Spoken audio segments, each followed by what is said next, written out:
Wali Ghaus cuma satu di dunia.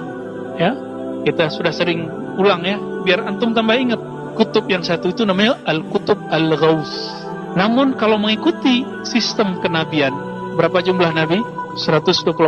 Maka wali Allah ada 124.000 setiap masa. Berapa jumlah rasul? Yang masyhur 313. Lalu yang disebutkan di Quran 25. Maka jumlah Ghaus itu cuma 25 setiap. Jadi dari dulu sampai sekarang dihitung, dari zaman Sayyidina Al-Husain sampai sekarang, dan penutupnya 25. Kalau dihitung-hitung Ghausnya sudah 24, berarti tinggal satu dong.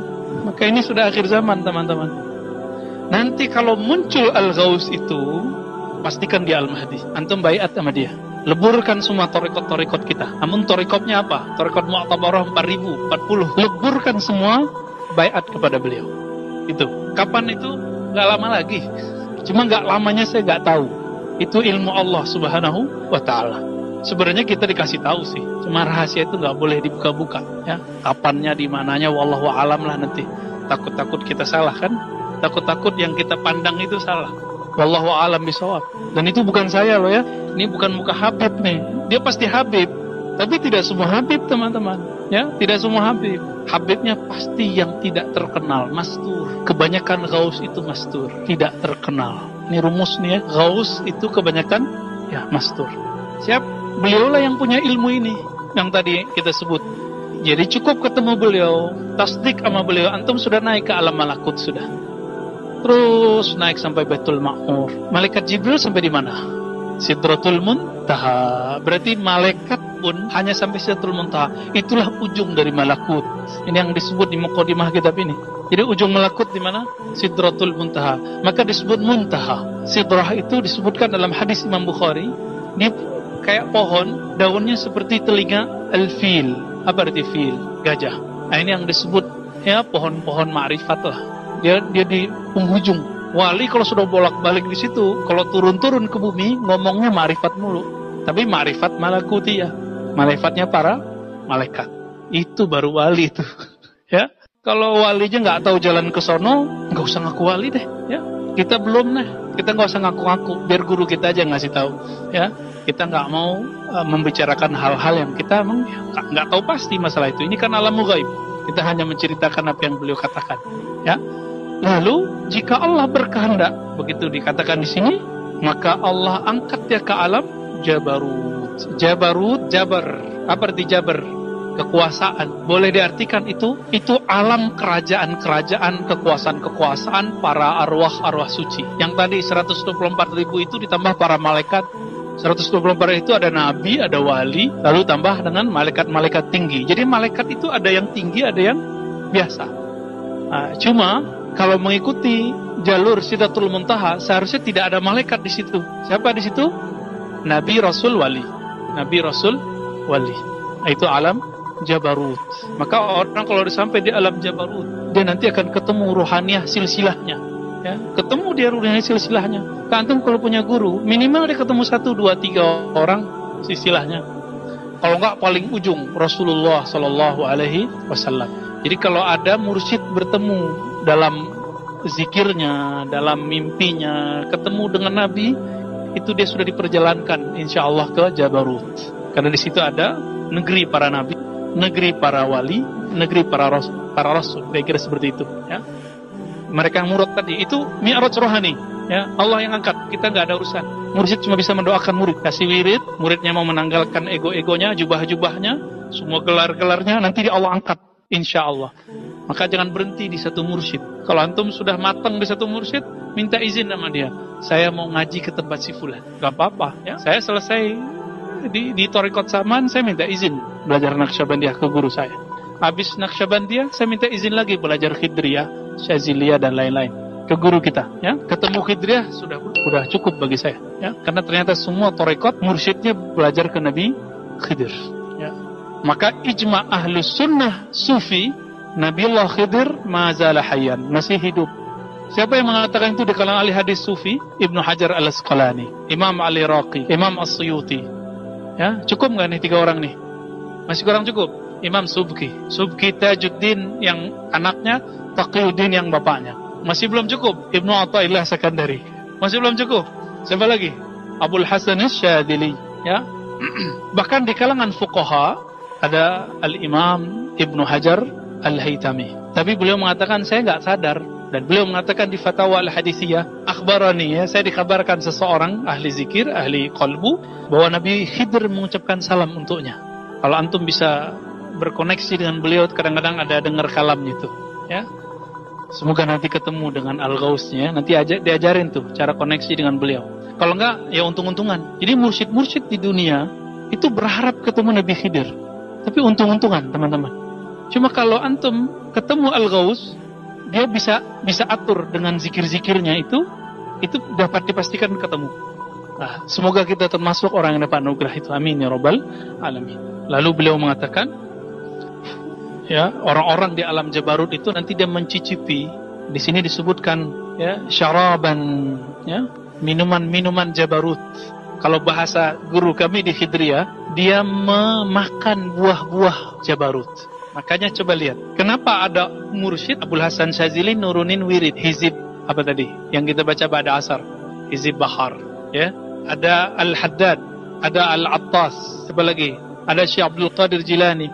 Itu mereka nurunin wirid karena mereka mencicipi pohon-pohon dedaunan yang ada di alam Jabarut. Sesuai dengan teks ini. Ketika dia turun, jika dia ahli kalam, ahli mau'izah, jadinya kitab. Jika dia ahli zikir, maka dia susunlah Hizib Nawawi, Hizib An-Nur, Hizbul Bahar. Itu canggih nggak mereka tuh? Dan mereka dapat izin dari sana langsung dari Rasulullah Sallallahu Alaihi Wasallam, karena Nabi tidak pernah mati. Dalilnya kita sering sebut. Jadi dalilun ala hayatin Nabi Sallallahu Alaihi Wasallam fi alamil barzakh ba'da mautih. Dalil bahwa Nabi masih hidup di alam barzakh setelah meninggal. Apa dalilnya? Dalil salawat. Antum dah hafal kan? Man shalla alayya raddallahu alayya ruhi fa arudda alaihi salam. Hadis ini hasan. Ya, yuhtajju kas sahih, boleh dijadikan hujah seperti hadis sahih. Siapa yang mengucapkan salawat salam kepadaku, maka Allah kembalikan ruhku. Berarti hidup nggak? Hidup. Ya? Lalu aku balaslah salam orang-orang itu. Jadi Nabi hidup di sono. Nah, ini jalan pintas kalau mau ke alam Jabarut itu salawat. Ya, itu sebabnya semua yang kita izinkan belajar zikir harus wajib bersolawat, ya.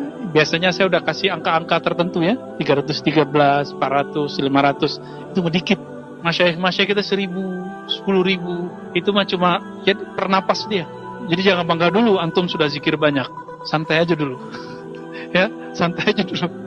Kenapa harus bersolawat? Zikir itu panas. Makanya dalam adab zikir Imam Sya'rani di belakang kitabnya itu dikatakan apa? Setelah kita berzikir dimakruhkan minum air. Kenapa? Zikir itu panas. Kecuali antum bersolawat, antum boleh langsung minum. Gak disebutin di kitab kan? Coba lihat tuh di kitab Imam Sya'rani. Orang habis zikir itu ada hararah, ada panas dalam badannya. Ngerasain gak?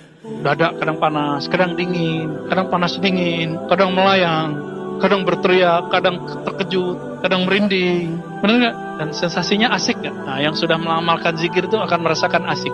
Ya, alhamdulillah. Antum dah punya 2 alam udah, ya. Udah 2 alam itu udah. Tinggal dinikmati. Udah dikasih perangkat begitu kok nggak dipakai. Udah kita kasih ijazah zikir itu tinggal dipakai. Dipakai untuk berlayar ke alam rohani itu. Ya. Baik. Lalu bagaimana cara dia kembali? Nah, beliau di sini menyebutkan di atas Jabarut ada lagi, tapi sudah nggak ada istilahnya. Kitab Izzuddin bin Abdis Salam. Siapa yang melengkapi istilah ini? Dilengkapi oleh Sidi Ahmad Tijani dalam kitab Al-Faid, Al-Faid Ar-Rabbani, mujallad wahid, 1 jilid, baru dicetak oleh Maktabah Ketaniyah. Saya sarankan antum yang jagoan kitab beli, coba cari di Dar Ketaniyah, itu banyak. Ya, terus apa kata beliau? Di atas Jabarut ada namanya apa? Masih ingat kemarin? Lahut, alam ilahiyah. Di situ asma-asma, sifat-sifat itu akan lihat asma-asma, ya. Di atas Lahut, masih ingat Hahut. Berhentilah di situ Sidi Ahmad Tijani. Maka beliau Khalifatul Auliya. Beliau khalifah. Sidi Abdul Qadir Jilani gelarnya apa?